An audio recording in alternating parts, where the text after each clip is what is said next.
Assalomu alaykum aziz vatandoshlar. Eslatib o'tamiz, bugun 11-majlis haftaning dushanba kunida mana Sankt-Peterburg shahri Pulkovo aeroportidan ushbu videoni sizlarga to'g'ridan-to'g'ri taqdim etib o'tamiz. Sankt-Peterburg Namangan Qanot Sharq aviakompaniyasida akamiz bor edilar. Mana sog' salomat o'tib oldilar. Endi o'zlari videoga tushdi va bosh tortganlari sababli sizlarga o'zim alohida video qilib tashlayapman aziz vatandoshlar. Hozir mana Sankt-Peterburg Urganch O'zbekiston havo yo'llari restoranida va mana Namangan Qanot Sharq restoranida ham registratsiya jarayonlari mana bo'lyapti. Aynan shu yerga akamiz registratsiya jarayonlaridan o'tib oldilar. Bir holatni sizlarga eslatib o'taman aziz vatandoshlar.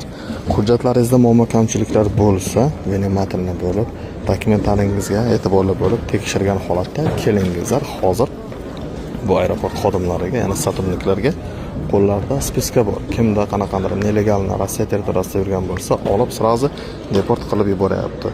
Shuning uchun dokumentlaringizga boxabar bo'lib, iloji bo'lsa, prasroshka qilmasdan o'z vaqtida to'lab yurishlaringizni eslatib sifatida aytib o'tayotgan joyim edi aziz vatandoshlar. Ogoh bo'lamiz, e'tiborli bo'lamiz, tafsilot va holat va jarayonlarni kuzatib boraveramiz.